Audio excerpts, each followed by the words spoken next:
Hello everyone, welcome to the new episode of Professionals Unplugged. I am your host Utkarsh Shukla and let me introduce you to my guest Maya. Maya, thank you so much for coming again to our podcast for the second time. Hello, good morning. I'm really happy to be here for the second time. Thank you so much for inviting me again. Thank you so much Maya. So in the first part we have discussed about the journey of Maya from New Zealand then to different countries then to Dubai where now she's working as a coach and helping corporate work. So today we will dive deep into her professional journey, like how she has implemented spirituality into the corporate world, and plus her personal life, like what are the things that made her choose spirituality and how she came up to this path. So Maya, I think you got the question from my end. So can you just explain us about how you got introduced to spirituality in your life and what were the reasons why you thought of implementing it into the corporate world? Yeah, thank you so much. That's a very good question. And I believe spirituality is something that is missing in many corporate places. It's like, you go to work and it's a place where you apply your brain. But what happens to your emotions and your soul? Do you just stack them, put them in the drawer, lock the key, and continue going to work just with your brain? We cannot really do that. We can try and we can do it for a certain amount of time. But at the end of the day, we must accept that we are human beings and we do have a body, mind, and soul, not just a body and a mind that we take to work and forget the soul. So, this is something that I have been uncovering throughout the last 10 years. How can I balance the two together? How can I continue my corporate work and have my spirituality? Like, how can I have a good balance and take care of myself on all the levels? Because, let's say we are very successful in our job, but that's only one aspect of success. How successful is our relationship at home? How successful is the marriage? How successful is our hobbies, our spiritual practice, our health? So I believe that in life, we need to find a balance where we are successful in all those areas, not just successful at work. You are making money, you're making money, but then what happens outside of that? Really, what happens? How are your relationships? How are your friendships? How are your hobbies? So, what I found in my life experience, 20 years working in the corporate world, in some places, not all places, in some places, the authenticity is missing. The authenticity of being ourselves at work and bringing our soul with us. We come to work with this performing face, right? We put on a mask and we perform. We perform what we have to do at work. We perform that we are happy, that we are good. But what is really going on inside? Are we being ourselves? Are we being authentic? So I believe that for overall success, for any organization, we need to be sure that we do have real success. And by real success, I mean we are successful in all the areas of our life, at work and in our relationships and in our hobbies. So I will tell you, you asked me before, how did I get here? How did I get to this point? So in the first 12 years of my life working in corporate, I was studying law. My dream was to become a maritime lawyer. So I was working and studying at the same time for about 8-9 years. I completed certificate, then bachelor degree, then postgraduate diploma, then master's degree, and so on and so on. I did many different qualifications at the same time while I'm studying. So for about 12 years of my life consisted of work, study, work, study, work, study. For 12 years. And one time I remember I was in London and I was working. I had a good job, I was doing well, but suddenly I became so tired. I couldn't wake up in the morning and I just couldn't get out of bed.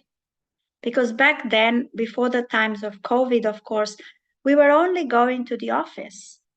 We didn't have this work from home option. So imagine for 12 years, I worked in the corporate world by that time, every single day going to the office and performing, doing my job, coming home, studying, weekends, studying. I did that for 12 years. So when my health started to suffer, and I would say I had a spiritual awakening symptom because, I believe we all go through some kind of a spiritual awakening in our life. And so How for me, was, yeah, sorry to interrupt you, but how was that yeah, symptom? Like how you realized that that's the awakening thing? yes. So basically, I would go to work. First of all, I would find it difficult to wake up in the morning to go to work. I was exhausted. I started being late to work.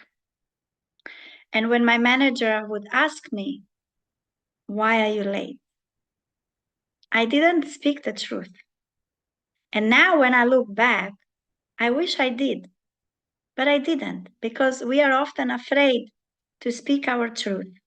We are often afraid to tell our managers or our colleagues what is really going on in our life that is preventing us from being, better in the job, performing, being a star performer. We are often afraid of judgment, or we are afraid. We have a fear, right? We have a fear to be really truly ourselves.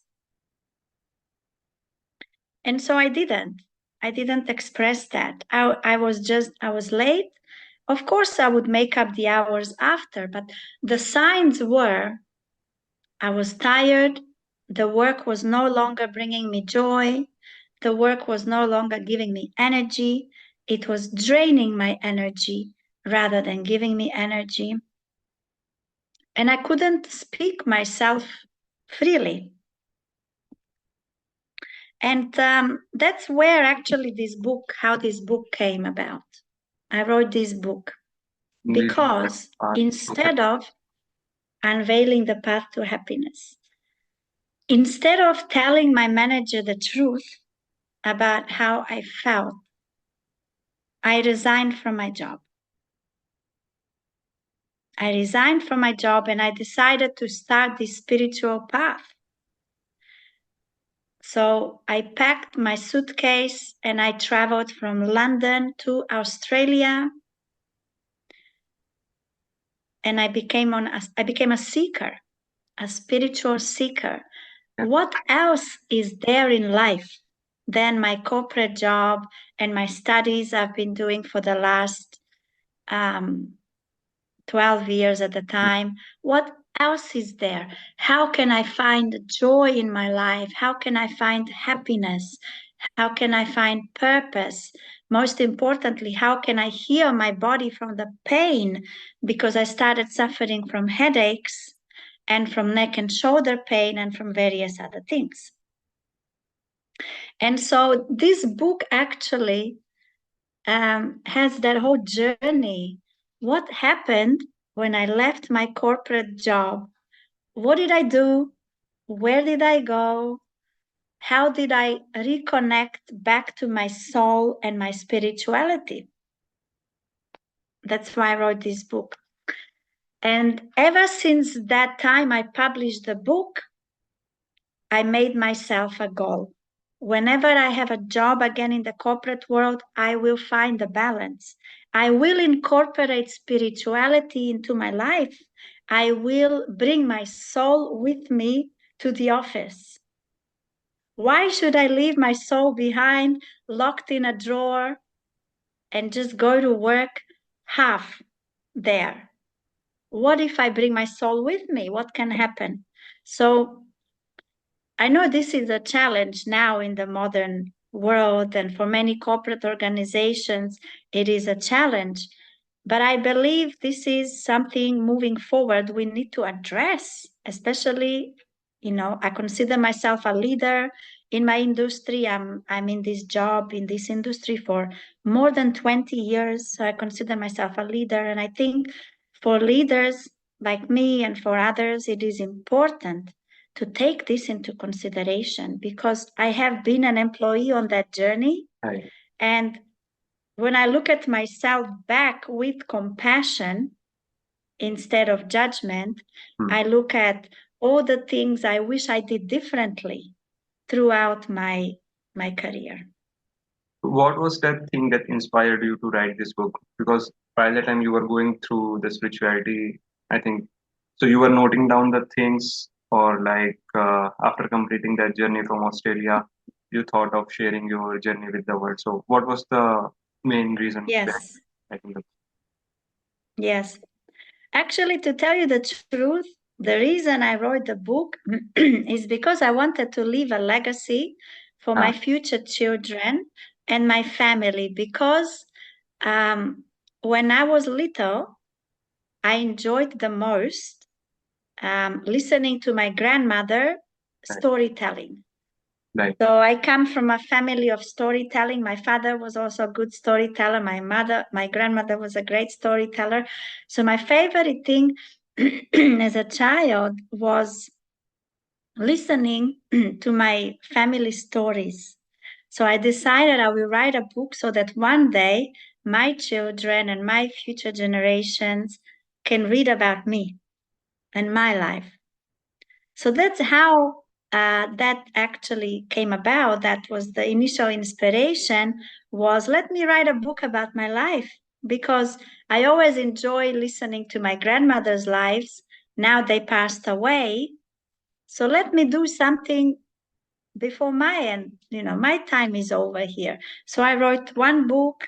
I wrote also this book after that. This book is Free your mind. Free Your Mind, Listen with Your Heart. It's a COVID baby. I call it the COVID Okay. baby.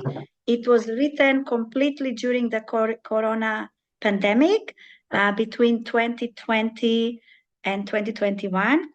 All the different things I did during the coronavirus that actually got me even more into my spiritual journey. And now I have a third book coming out, which is called Finding Your Dharma, Your Life Purpose, my third book. And by the way, I use art in all my books because I'm a big lover of art. So this book has a painting which I personally bought from a Turkish artist in Melbourne, Australia. I have the painting. I bought the painting and then I took picture of the painting and I put it on the book. And Is this there is any meaning? actually a woman. Yeah. So I Sorry? was going to ask you the same. So what's the purpose behind this picture? Because I can see there is two colors. One is blue, one is red. So I think they are representing two Yes, sides, right? exactly, exactly. So this is basically, when I looked at this picture, I thought this represents me and what I'm writing about. It represents a woman, and she's actually a dervish, Oh, Turkish, I believe, dervish. And she's living in between these two worlds. right. And that's exactly, I believe, the challenge we are having in our life. How do we live our life between these two worlds, Correct. physical world and spiritual world? How do we find the balance? Awesome. So what keeps you motivating for writing the book? Because I have also feel the same, like someone is trying to write. After sometimes they just lost the motivation of continue the writing, or somehow they don't feel it like they should continue writing. And now you are writing your third book. So what is that one spark that keeps you on and on? Yes, yes. You know, writing a book is definitely a challenging journey. It's not easy. This first book took me 7 years to Right. publish. Okay. And this is probably only half or maybe 1/3 of what I wrote. Okay. Because the way that book was written, it's as I was traveling, I was journaling. And then what I did, I put the stories together. I made stories from my journal. So I took my journal where I was journaling and I created stories. Um, and there is definitely a point that comes when you are writing a book that you have then a block. This is a common. I found in all the books because the third book was easy to write, but the third book I'm having trouble to publish it. So there is always some stumbling block. Mm. For all of them has been a different one, but there is always a point comes where you just feel, you start to feel unsure, you have doubts. Who is going to read my book? Right. Does anyone want to Right. hear what I have to say? You start to have all these doubts. And I took a break from every time, in all the books, I have taken a break before I then find again the inspiration. But that's only because something happened that was meant to happen that then gave me the ending for the book. Because when you're writing a book, it's a journey in itself. And so you need to treat it like a journey, like a live journey. And things happen on a daily basis for a reason that you can then add to your book. So whatever happens on that journey, you can then include that challenge you are facing. And what I found is, because when we're writing a book, we want to write about all the great things, right? We want to write about all the positive things.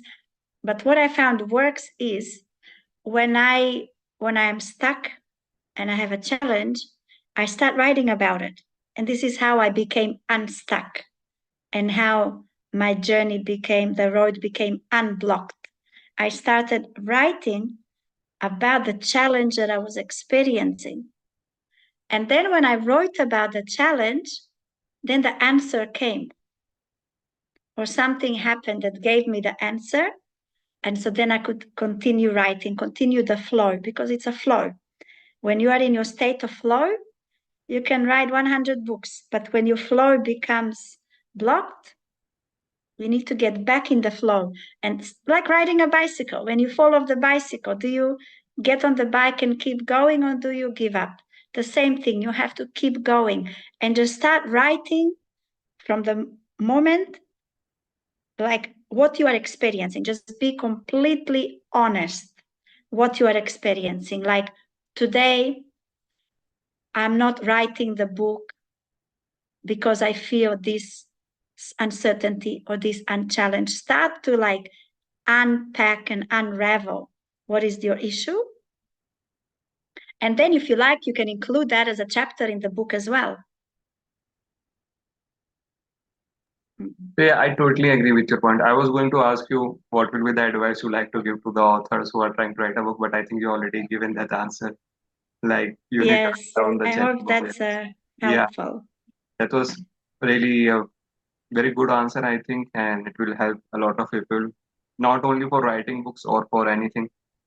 If I give you example, I think for me as well, that is a great example. If I'm doing podcast, even if one person is going to listen to it and get inspired, that will be good for me. Like what you have mentioned, if you are writing a book, you should not think that whether it will be a success or not. You should keep working and be honest with your work.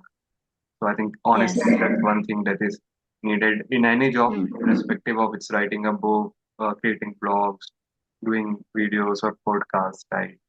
I think Yes. you just connected spirituality to all those parts of our life. So in any profession, I think so. That's pretty awesome, and thank you so much for your insights on it, Maya. I think it was really a Yes. great and helpful session for me as well. I'm glad. Thank you so much. Thank you so much, Maya. So I think that will be a good closer for this interview. we have discussed both the points on spirituality and your books. So we will wait for your third book. I will add the link for both of your books on the description so that anyone who is watching this video can go there and check out the videos and the books. Yes, Right. So thank you so much, Maya. yes, they are available on Amazon. Okay. They are both available on Amazon, and I will tell you when the third book is out, so then we Sure. can talk about that. Sure. That will be awesome. I will be happy to do the third episode on that book only, where we will be discussing about it. Yes. Okay, excellent. Thank you so much. Thank you, Maya.